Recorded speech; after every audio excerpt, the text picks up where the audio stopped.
Welcome to the Bassline, everyone.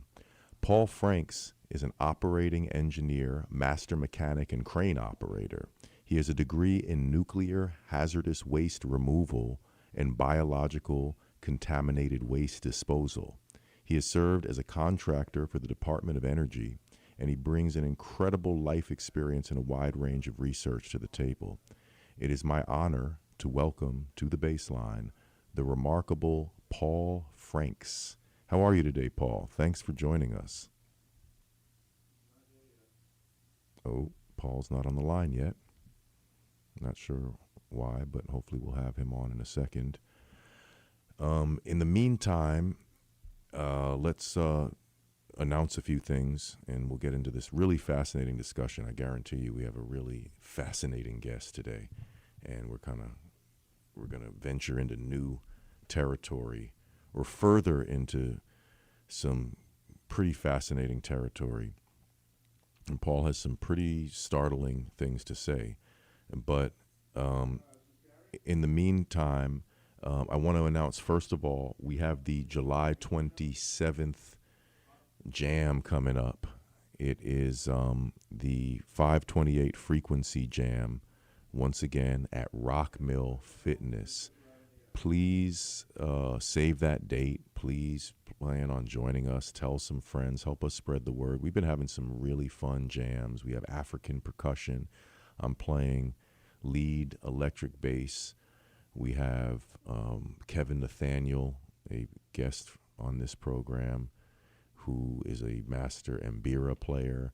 And it's a new diasporic sound. It's really a fascinating kind of thing. And it's all tuned to the 528 frequency, which I was turned on to by Dr. Leonard Horowitz, an esteemed guest of this program, who wrote an incredible book called 528, The Frequency of Love and Prosperity. So please check out our jam session at Rock Mill and spread the word about it. It's really a pleasure to gather with folks in the flesh, in real life. Also, of course, you can support this program by subscribing to my Substack. Just look up Jeremiah Hosea on Substack, substack.com. Great place for independent writers and journalists. Also, remote learning chess. Please take me up on a chess lesson. If you never learned how to play, let me teach you how to play. If you learned a little bit but never learned any tactics, let me teach you some theory. I was just teaching a chess lesson in the park nearby, and then I ran up to the radio station. I'm a chess teaching, I don't know what the right word is. I was going to say a chess teaching fool, but no, that doesn't really work. We're not fools when we play chess. I'm a dedicated chess teacher, and I do it every day, and I'd love to share that game with you if you could. And, of course, you could go to jeremiahhosea.com. Buy the theme song of this show, Love's the Highest Truth. That's me on bass and vocals. We have strings. We have horns. We have a couple of phenomenal guitarists on there, including Ryan Waters, who was the first ever guest on the Bassline, episode 1. And he's Sade's lead guitar player, taking that incredible, 32-bar solo at the end of the theme song of this show, Love's the Highest Truth. So, those are all the introductory comments. Please support Substack, Remote Learning Chess, etc. But now, let's get to the Bassline and the unique content of this program and what we discuss, on a weekly basis, which is generally related to medical freedom, various aspects of the COVID event, also known as Convid, also known as the plandemic, the scamdemic, whatever you want to call it. It was something that changed the world as we know it, and we are rapidly changing still. And there's a lot of unusual things on the table, a lot of concerning things on the table, and we have very much on the table the concerns about a transhumanist agenda. People who are really dedicated to this, I think it's a twisted idea of editing the human being, the human organism. They think that we should be interfaced with technology, hence the term biotech. They think that our genes should be edited, and we should be, these editable organisms, and it seems to be done in a sort of, I would say, a disrespect of the natural order of things, a disrespect of God's creation, if you will. We're being subjected to a range of scientific experiments, and we are not being given informed consent whatsoever. And we're going to get into some of this stuff with, on the line, we now have my friend from Stop the Shots, and a very fascinating gentleman, as per my introduction, Mr. Paul Franks. How are you today, Paul? Thanks for joining me. I'm doing wonderful today. It's beautiful in Las Vegas. I hope everybody's having a wonderful afternoon in New York. I would be amazed to be there right now. What I want to cover today is about Palantir and what they're getting ready to do with the biodigital convergence. They're already routing data underneath of our skin, but they want it to be more efficient. That was what the graphene was for, that was in the bio-cyber interface. Right. So let me ask you specifically, Paul, in terms of setting you up with the first question here. The question is, what can you tell us about Palantir that you mentioned, but specifically, what do you mean when you say it's an open-air digital gas chamber? So Palantir is in 50 different countries right now, and we've watched them do the Israeli thing with the beepers, where all the beepers exploded, and they literally killed people with radio frequency. That's what I mean when I say that we're in an open-air gas chamber, because anybody right now that has a cell phone is carrying a bomb. As long as it has an FCC ID number, I can log into your battery and cause it to explode. So just in that one thing, Palantir has literally has everybody walking around with these cell phones that are literally programmable grenades. Wow. Incredible. So tell us more about Palantir and what all of this is. I mean, what is the human race being subjected to at this point? If you look at Palantir's record inside of New York City, they were fined over $1 million for profiling African Americans as being what they call degenerate or whatever. And when they got fined for it, they said, yes, we are financing your genocide, get over it. And that's what they said under oath. So they're definitely, the kill chain that they have in place right now is what I want to call, it's not as sophisticated as what people might think, but it kind of is. What you're looking at is your heartbeat gives off a specific frequency, and they're monitoring that 24/7. They're literally routing data underneath your skin to monitor. They say it's for your health, but it's actually for a ubiquitous system, a kill system, and it's actually called a kill chain inside of the blockchain. And that basically means that whenever you're no longer needed or wanted, they can send out a terahertz bullet to shut off your heart, and you look just like the athletes that collapsed on the field. Nobody can actually say what the cause was, because it's the signal is specific to your heartbeat.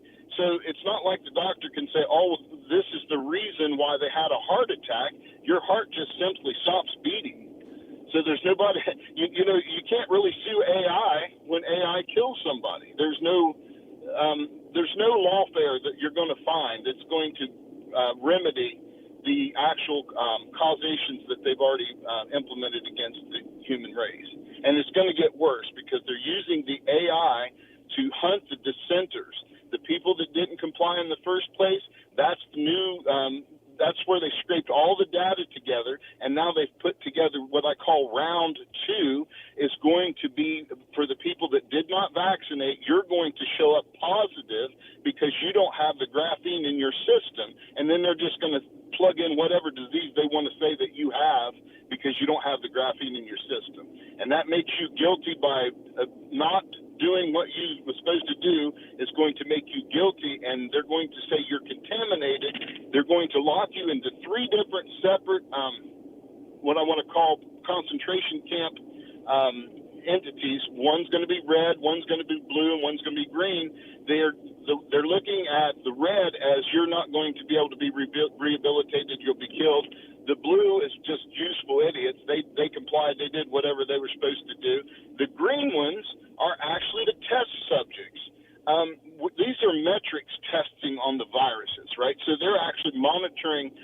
chromosomal changes as they release each virus. They're watching the body to see how it reacts. And so right now what we're seeing them do with the different variants, they're putting in faster blockchain processing viruses on top of the virus that was already there. COVID-19 itself is a data center, okay? The extra viruses, or what you call the variants, are faster channels inside of the blockchain for the information and processing and stuff like that. What's going to happen is we're going to be tiered out. The elites that have the money, they're going to get the fast processing. The serfs that are just the normal people, we're going to get the slow internet. And the people that they seem to be undesirables are going to have, they're going to be buffered to death. You're not even going to be able to do your transaction. It'll take a day and a half for your Bitcoin to show up in your bank account and things like that, where we're just literally tiered out digitally. And it's going to be a digital feudalism situation where if you don't belong to them, they're going to make your life miserable. Wow. Yeah, this sounds not good at all. Sounds terrifying. You're sort of... Well, and you got to remember, President Donald Trump gave him full reign when he signed this big, beautiful bill that came in. There's no pushbacks from the states. Let's give an example of facial recognition used by the FBI.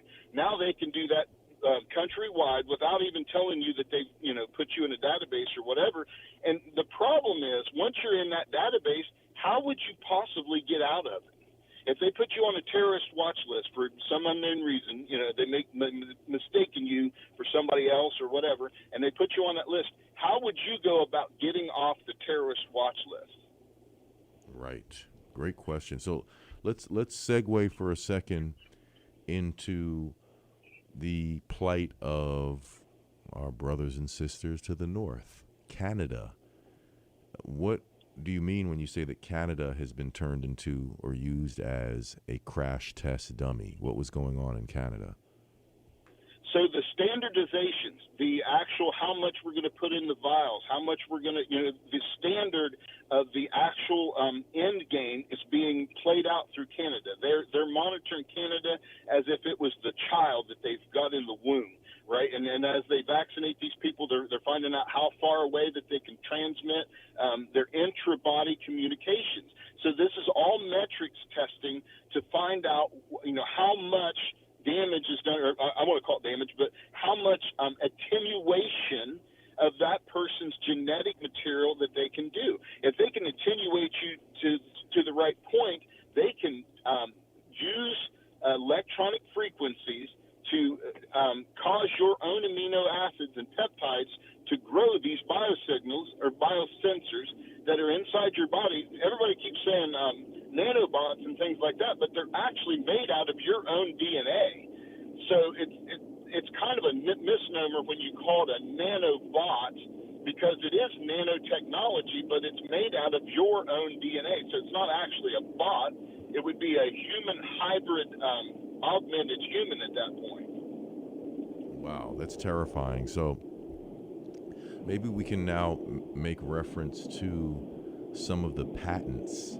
You sent me links prior to this interview. You sent me links that seem to be very detailed documents pertaining to patents that are related to graphene and the usage of graphene as a means of what? Of functioning as an operating system within the human organism. Tell us about some of the patents, if you would. So these patents are actually for micro circuitry inside of the cells. When you look at the patents, especially the one very detailed one that I sent you, it produces transducers and also capacitors so that for the read and write. These systems that are inside your body not only can receive information, but they can also communicate information back. And that's critical, because that means when you go to your smart fridge in the middle of the night and you pull out your ice cream that you're not supposed to have, that your doctors told you that you're not supposed to have, they're going to know it. Okay? So your privacy is completely gone, because your cells now are reporting back to the mothership. And what I call the mothership is that Palantir's data scraping AI that they're using right now. They're putting all this together to bet on your death. They literally have the insurance company, what I call black insurance companies now, that are taking your data and they're using your known medical records, which is all you don't have any privacy with them now because it's all HIPAA and stuff like that. But they're using that to bet against when you're going to die. And if you're older like I am, and you start getting insurance policies in the mail, you can tell that they've come across something that tells you that you're not probably healthy, right? And they know before you know, probably 6 to 8 months before you actually know you're going to be sick. They already know. They've already predicted it. They know where you're going to go for surgery a lot of the times before you even know you're going to be sick. Wow. So, okay, you're leading us into even more terrifying technology here as I ask you, what are you referring to when you talk about black box technology and soul tokens?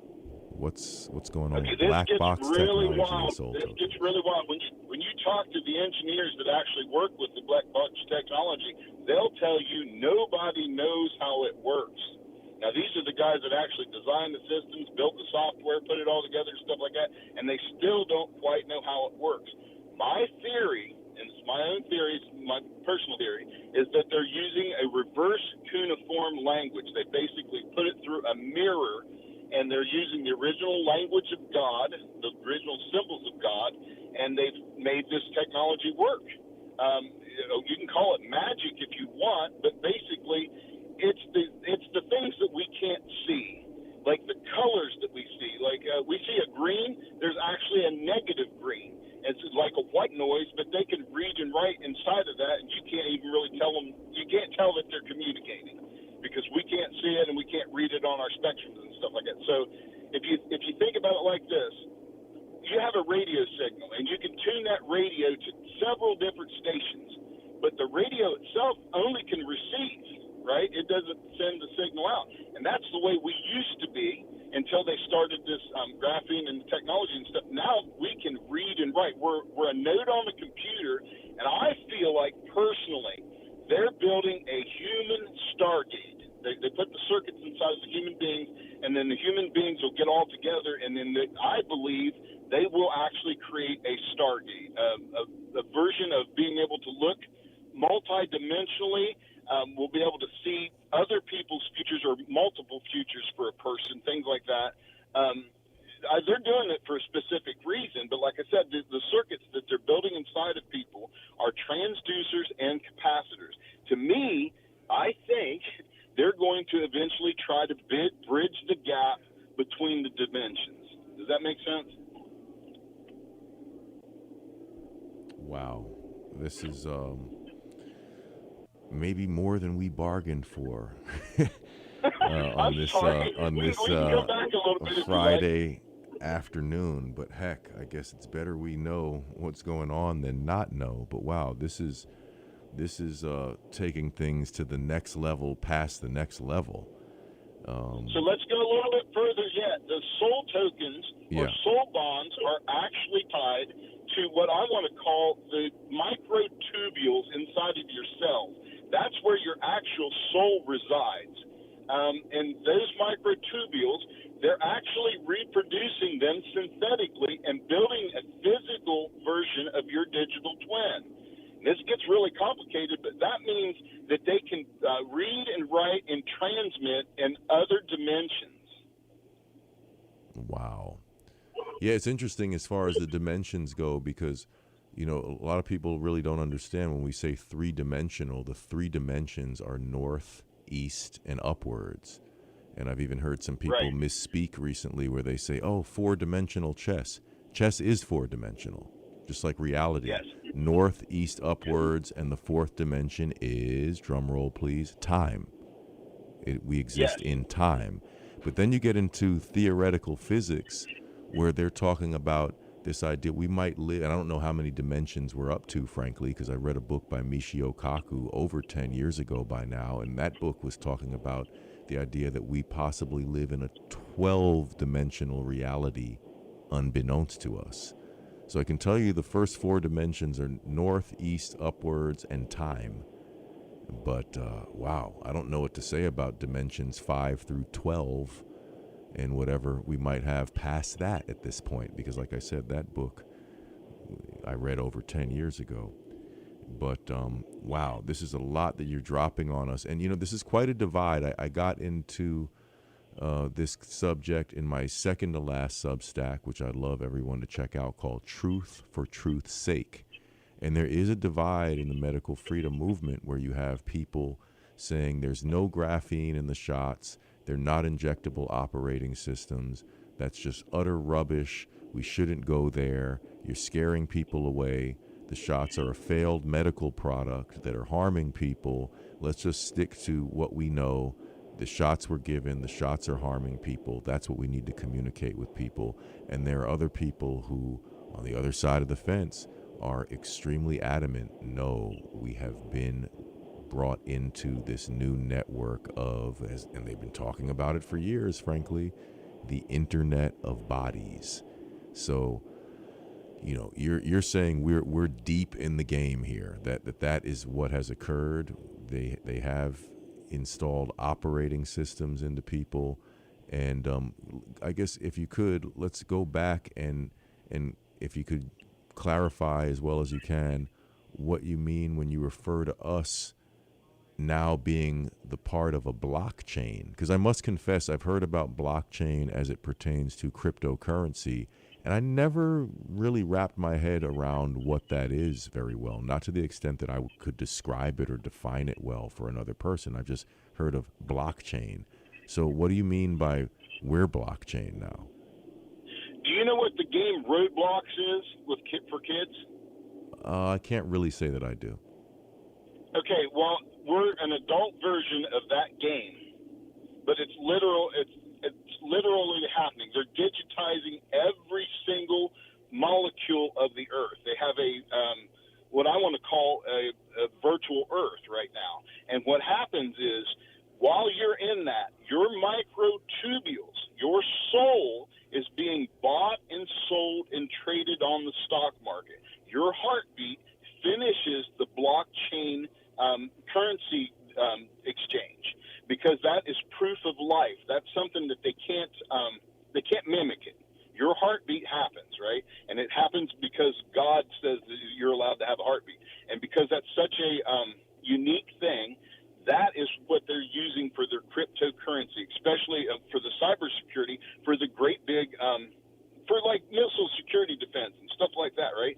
They want to know when they do a transaction that it is a legitimate transaction and it's unique, and your heartbeat finishes the transaction between the Bitcoin. And this is where people don't really understand the different tiers.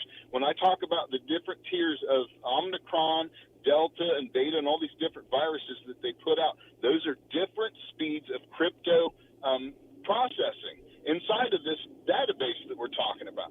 So if you got Omicron or you tested positive with the PCR test for any of these things, that meant that you were connected to that chain. And when people understand that, they're like, oh, okay, so the variants are different processing speeds of the blockchain that we're looking at. Wow. Heavy duty stuff, Paul Franks. Yeah, and it's beyond what most people can fathom.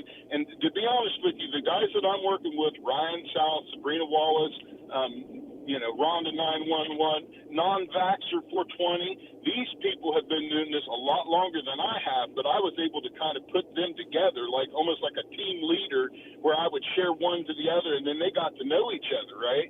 I would share one person's stuff on one page and another, almost, if you will, like putting people together that I know need to be together. They're talking about the same things, they're bringing up the same subjects, whatever. And as soon as I got those people together, they found out things that I can't even describe their amount of knowledge above mine. But the microtubules and stuff like that, and the soul capture, the soul tokens and all that stuff, it's not hidden.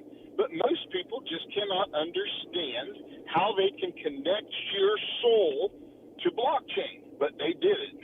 And you end up being the final the piece of the puzzle that makes the process go through. Wow, this is absolutely astonishing. If anyone would like to join our conversation, if you have questions for our guest, Paul Franks, please call in. You know the number, 888-874-4888, 888-874-4888. We'd love to hear from you. We also would like to invite you once again to join our Stop the Shots community on X. We have a nightly space. I host nightly spaces, rarely take a night off. Looking actually to get some more hosts, give me a little bit of a break. But I've been hosting spaces pretty much every night since Christmas Eve of last year. And our group is called Stop the Shot. So that alone is worth having an X account just so you can participate in the Stop the Shots community. But we just broke 4,500 members, and we'd really like to just, hit 5,000 and 10,000 and beyond. So I'm really asking you guys, if you tune into this program, if you've enjoyed the interviews, this is our 100th episode, folks. Today we are going to be completing 100 straight weeks of Medical Freedom Radio. And I really ask for your support because it's a labor of love and it's not easy. I do have 2 young children to feed here in the belly of the beast. So please do what you can to help our community grow. Tell people about this program. Please download the episodes. Go to the Bassline. That's BASSLINE.podbean.com. Thebassline.podbean.com. That's where you can find the archive to all of our episodes, and please download them, because when you download them I can see that it's like being counted, and you can save it for posterity, forward that link, forward the interviews. We really need to get more people engaged in this conversation. It shouldn't be a cult thing, it shouldn't be a fringe thing. We need the public to get up to speed and realize that we have been enrolled in an experiment without our consent. But again, you can call 888-874-4888 to join the conversation here. And if you could, Paul, could you please invite folks to our Stop the Shots community? You're an avid member. Could you tell folks what they're missing when they fail to tune in to our conversations?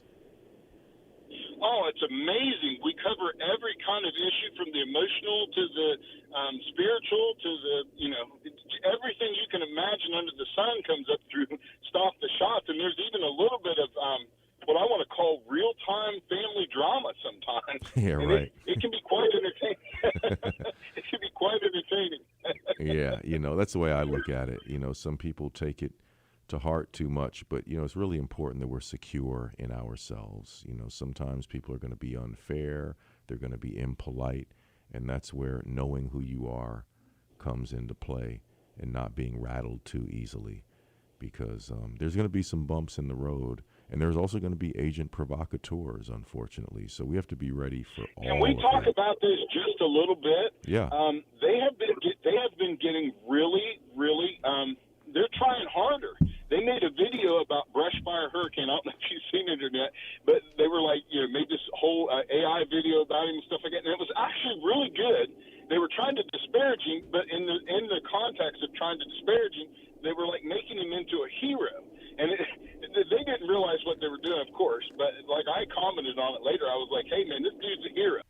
He's trying to expose this stuff. He's not afraid. He's standing up, and he didn't take the shot. He lost his job because he didn't take the shot. So people like that, I got to give them a little bit of props. It's not easy. Yeah, that's a big dividing line, and I've alluded to it a little bit. It's a touchy subject, but the medical freedom movement largely consists of the vaccine injured and the vaccine bereaved, alongside of the people who said no, who had the courage and the character to say no. And sometimes it's made for strange bedfellows a little bit, because Absolutely. the people who are injured, they have the worst situation of all. Their health has been destroyed by these shots. But then that allows us to not even remember that people's human rights and human dignity was completely violated through being excluded from society. People such as myself, unable to return to my job of over 20 years, unable to perform in a venue where I'm literally getting hired for gigs, and then I can't do the gig actually because I don't have medical documents saying I've received multiple injections. I remember at a certain point, they said, "Oh, you need proof of vaccination and proof of booster."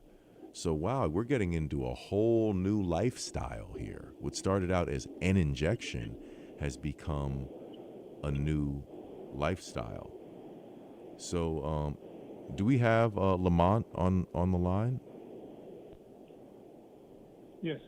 Oh. How you doing? Oh, very well. So, Paul, we have a caller who's interested in where you get your information from. Go ahead, Lamont. You can ask your question. Yeah, I'm very curious where he compiled his information. Because can you speak up a little bit? You're a little bit quiet in my headphones. But okay, yeah, I have better. it on full volume. Thank you, greetings. I've studied myself Deborah Tavares and also Bobby Hemmett and Jason Christoph, who discussed the same issues as Mr. Franks. I was wondering where he received his information from. In the first question, how did he compile this information? And number two, is he investigating Bill Gates and the World Health authorities collaborating with Palantir to implement these nefarious applications? Great questions. Black box. Yes, they're behind it all. You just nailed it. Bill Gates has financed Palantir, and Palantir got a lot of the money from U.S. aid and different things like this. That they didn't get taxpayer-funded money; they got it in a roundabout way, right? They got their money just like, oh, we're going to get funding here, but we never voted on it. Nobody ever got to say, hey, we're going to give $1 billion, or I'm sorry, it was $7 billion that Google just now put into financing the Palantir bringing together of the social media, the medical, your driver's license, all those different things that they have for records on you are all going to be compiled together and give you your social credit score. And that's Palantir that's behind doing all of it. So you're absolutely right. They're behind Gotham. Gotham is behind the facial profiling that they got sued for in New York because it was objectively going after people based on history that was faulty. In other words, if you put the wrong data in, we're all going to be criminals, right? It's good data only that's going to be able to go in these systems and make them actually work. But what we've seen right now, especially in New York, was the data was flawed. They were arresting everybody for no reason, right? And Palantir said, oh, well, these people must be criminal. There wasn't anybody that was arrested in New York that was actually bad. They got sued over it, and they paid the fine or whatever, but they're still using the same system. So the fine didn't keep them from doing what you're talking about them doing. Matter of fact, they just turned around and got the money that they paid the fine with from Bill Gates, right? Wow. So, could you get to the first question as well, Paul, in terms of what's your process in terms of how you track down some of this information that most people I actually have heard of? still some friends that work for the Department of Energy, and I've got a couple people that actually work for and around the White House and stuff like that. So I get some of my information that's just through friends, but mostly the best research thing that I can give you out is Non-Vaxxer 420 on Rumble.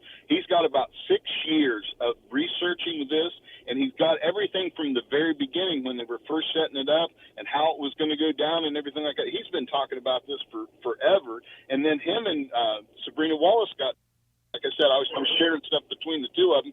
They figured out who each other was, and from that, they've done a couple interviews, like with Dubumasan and these other ones, where they're breaking down even further than what we got into right now, the control grid and what we're getting ready to see with this ubiquitous processing system. Imagine how much that information is going to be worth. If you know what somebody posted on social media, you know what they bought that day, you know what their rent payment's going to be, blah, blah, blah. That's a lot of information that you could use either positively or negatively. But the medical side of this is about killing you. The ones that didn't take the vaccination this time will be targeted, and they're going to be showed up. What will happen is people that have graphene in their system will show up that they are immune to whatever virus that they want to plug in. And it could be any virus, it doesn't matter. The people with graphene were going to show up that they are immune. People that didn't take the shot are automatically going to be considered infected, and that's when they're going to put us in the concentration camps. And that's why they're actually now making the concentration camps different colors. You got red, you got green, you got yellow, or whatever. The non-compliant people that go to the red, they're going to get organ harvested. That's the plan. They're not going to mess around with people that's not going to take the vax. If you don't want to take the vax, you can just donate your organs. And that's the plan. And that's what they've been saying. Not just me saying that. You can look through their records and stuff like that, where they literally brag about being a genocidal company, and they said that's what we do. Get over it under oath. Wow. So we have another caller on the line, but before we get to our next caller, I do want you, if you could, give us just a little bit of insight without getting yourself into any trouble here, of course, but I know you were a subcontractor for the Department of Energy, which is a strangely political organization. I heard through the grapevine that representatives or agents of the DOE, Department of Energy, have, not to be confused, of course, with the Department of Education, representatives of the Department of Energy are granted diplomatic immunity. So just in a minute or two. Because the kind of stuff that they're doing is so nefarious. If they didn't have diplomatic immunity, they would be in prison. You got to remember, they're behind the chimeras, the cloning of the humans to the insects, and all kinds of different stuff. Skunk Works falls under the Department of Energy. Skunk Works is the ones that tortures our genome to cause us to morph species. So, yes, they have diplomatic immunity because they're doing things that are totally illegal and totally unhumane. If you saw some of these chimeras that they have produced between humans and dogs and humans and cats and humans and fish and all this other stuff that they're doing, that's why they have the diplomatic immunity, because they literally are doing stuff that even if they were in another country, they would get arrested for it. Wow, yeah, very, very interesting. You get to hear about the Department of Energy too much, and to think that they are such protagonists, to put it politely, in world affairs. I don't think the average person has the idea that they're this very sort of powerful political entity, the way they seem to be functioning. But we do have a caller on the line from the Bronx. We have Craig, who wants to know what's happening next. What's the next phase of the game? Are you on the line with us, Craig? Can you hear me? Yes, brother. Oh, it's my brother. It's Craig Blue. Absolutely.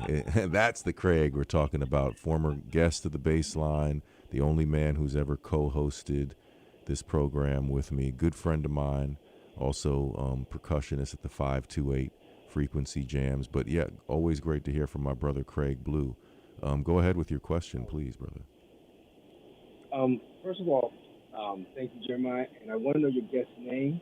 This is Mr. Paul Franks. Try to speak right into your microphone and a little bit quiet. Okay. Yeah, much better. Hello, Mr. Paul Franks. Is that better? Yeah, much better. Go ahead, please. There you go. Outstanding.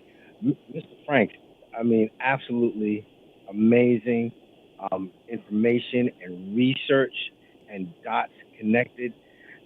Me and Jeremiah were talking this morning, and in fact, a friend of mine just heard over the news in California, a good friend of mine for over like 20 years, just heard momentarily there's a new variant coming out, COVID variant. He didn't think much of it.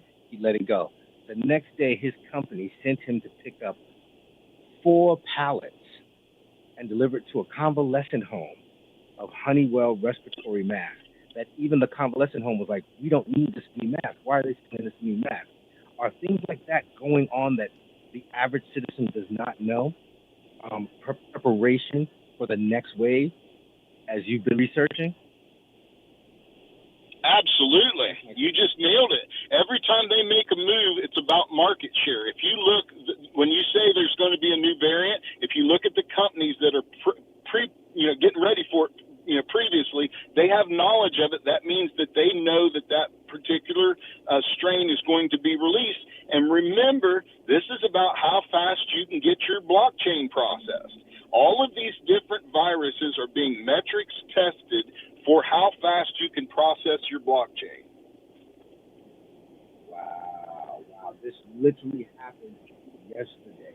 We dropped them off someplace in Los Angeles, at a convalescent home, and everyone was confused as to why they're getting more Honeywell respiratory systems.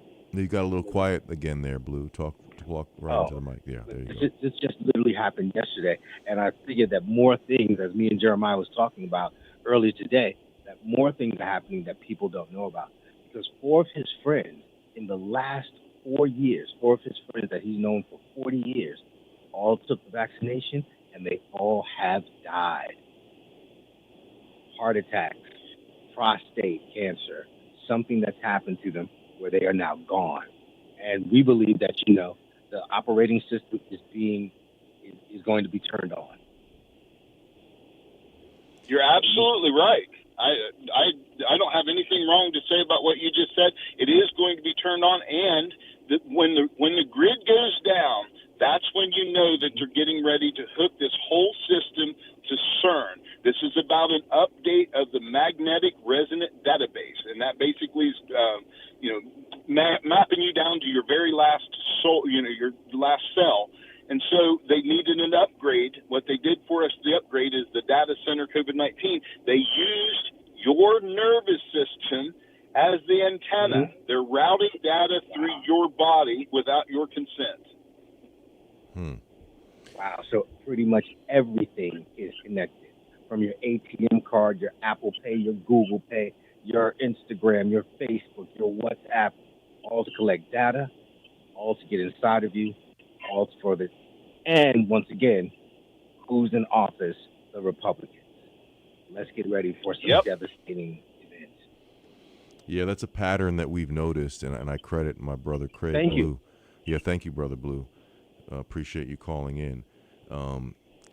Blue made a very good observation that I think is a good sort of outline of what we've seen, certainly in the new millennium, which is Republicans come into office, big dramatic events happen, like 9/11, COVID. Democrats come into office and they change the laws, gay marriage, vaccine mandates, et cetera, et cetera. And that seems to be the sort of 1-2 punch, I call it, or the system playing good cop, bad cop within itself, is Republicans enter, big events, Democrats enter, change the laws. Just a general pattern, and Brother Blue has observed that, and I think he makes an astute observation in that.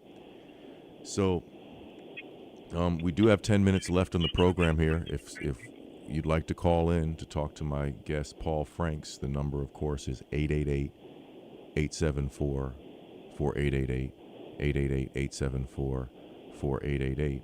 But in the meantime, let me ask you, Mr. Franks,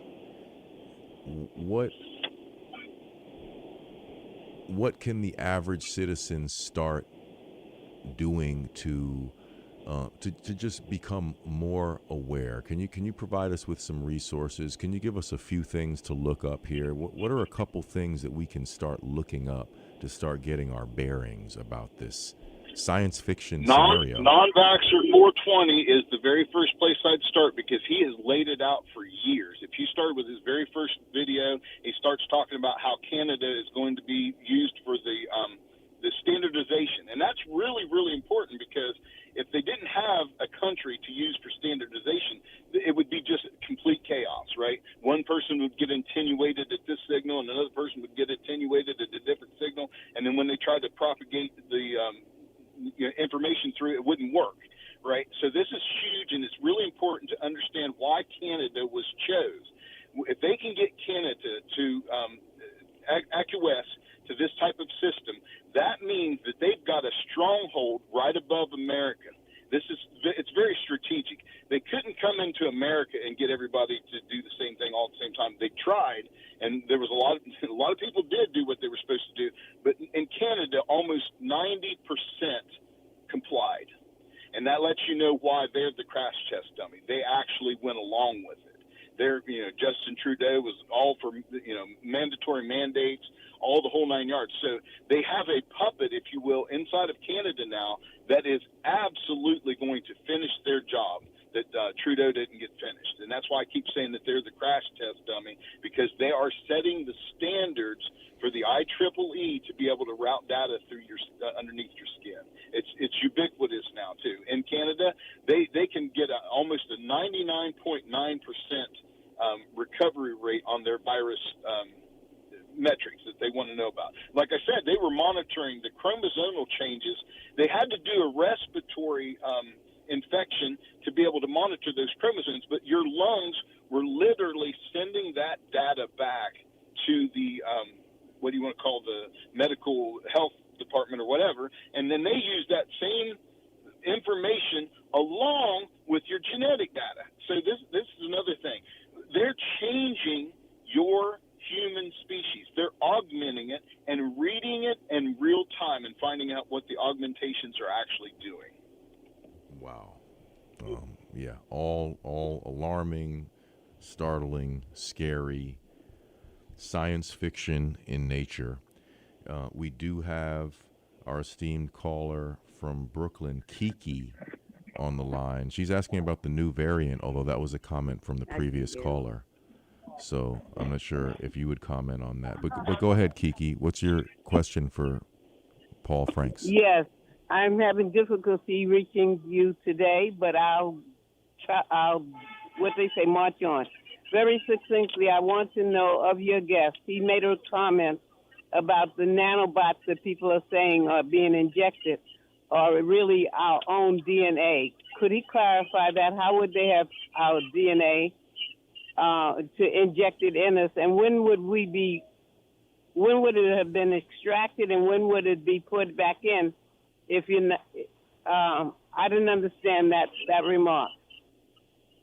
So let me clarify. What happens is when you're injected with this biocyber interface, it connects your DNA to the cloud. It literally tethers your genetic knowledge and your esoteric records, everything that you are, to the cloud. And your own DNA is what is manufacturing these biosignals or sensors. The people, when they call them nanobots, they're made out of your own DNA. The program tells your DNA, your amino acids, and your peptides to produce these biosensors. And the problem is you can't wash them out of your body because they're made of you. They're your cells. They're your nervous system that's connected to the cloud. So when people say nanobot, they're like talking about a separate entity that's not made out of you, and that's kind of a misnomer because the program it's just like an app. You open your app on the phone and it does a certain thing, but it doesn't do anything else until you make it. So I hope that answers your question. But when you're connected to what? I mean, is that an action that you would have to take to get yourself connected to the cloud? I mean, it's not just walking down the street, is it? Yeah, there's radio frequencies. There's Wi-Fi and radio frequencies around everybody, everywhere, all of the time. And what happens is those radio frequencies hit your mitochondria, your cells, and cause them to react with, different proteins and different amino acids. And that's why they had to get the CRISPR-Cas9 in there. That's a synthetic piece of DNA that they can just mess around with. They can hook it or unhook it and cause all kinds of different changes inside the body. And we're looking at being able to engineer synthetic bacteria and all kinds of different things that's happening while we're seeing this process go down. I'm getting another call, Jeremiah. Can I call? Yeah, by all means. Go ahead. Take your call. He's a busy man over there. But yeah, thank you for calling, Kiki. You always. Yeah. Always. I wanted to ask him what's a virus. He keeps using the word virus, and I definitely have a problem with that word. So I don't have a chance. I'll ask him that. Maybe you could ask him. He says the different viruses. Yeah. Okay. So Kiki wants to ask you for a clarification now on the usage of the term virus, because Yeah, of course, very succinctly, sir. I appreciate your presentation. It's very learned. I'd like to know simply, you keep using the word viruses and variants. What is a virus? Could you kind of tell it? I've looked it up in the dictionary, and a virus is not an exist. It's not something that exists. All right, go ahead. I'll listen to you. A virus is anything that's parasitic to the body. A virus is considered anything parasitic to the body.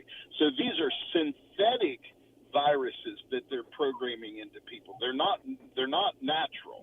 So what they're doing is they're going into a laboratory with AI, and they're programming amino acids and peptides that are going to be injected in this biocyber interface that turns around and tells your own cells manufacture these biosensors. That's the part I don't think people understand. When they say, a biorobot or whatever, it's your DNA. It's your cell structure. So your biosensor puts off a different code than a biosensor made by my cell structure. That's another reason why they did it, because each individual is going to be their own security inside of the crypto chain. So that makes an individual person worth a lot of money, because now they can transact, they can do missile defense under your skin or whatever. You can become just as valuable as anybody else, and that's where it's not decentralized. Everybody keeps talking about decentralization, but the truth is the internet is controlled by those black box technologies that Edward Snowden talked about, the backdoors, the FCC, all those things can cause your phone to become a grenade at any time they want to. If it's got an FCC number on the back of it, I can log into it and make it explode. They've proven that, in Israel when they did the pagers for Hamas or whatever. But your cell phone works the same way. Your battery can be exploded the same way. And if I happen to have your code and your battery, and I was trying to do a grenade launch on your phone, and somebody else was holding your phone, it wouldn't go off. It would know that the person that I'm targeting is not in the vicinity at the time and will not react until you grab a hold of the phone, because it knows your biometrics and that it's specific to your personal area network. If you break open your phone right now and start looking, you'll see a wide body area network and you'll see a personal area network. That personal area network is your genetics, your personal heartbeat, all the stuff that they've already got about you is linked through your phone, but you don't have to have your phone. This is where it gets really freaky. The Internet of Everything is literally the traffic lights. It's your television set. It's your smart refrigerator. It's your smart toilet. They are monitoring you even without your telephone 24/7. You can't get away from it. Wow. It's ubiquitous. So, Paul Franks, I want to thank you so much. We're out of time officially. And I appreciate you, Jeremiah. You too, my friend. I have other questions for you, but we'll have to save it for another time. Everyone, please save that date, July 27th. And we'll see you guys next week. Peace and love. Have a great weekend. Yes, thank you, brother. God bless New York. Thank Love you. you guys. Yeah. Peace and love to Nevada as well and the rest of the world. Peace. Thank you. When you walk with open arms towards the sun, you feel the warmth of the rays, and then you know you're alive, and you don't have to be afraid of anything, 'cause you know the truth, and the truth is love, yes it is. Wasn't what they said to you, or anything that you learn from a book or from the news. It's not like that, 'cause it's a thing.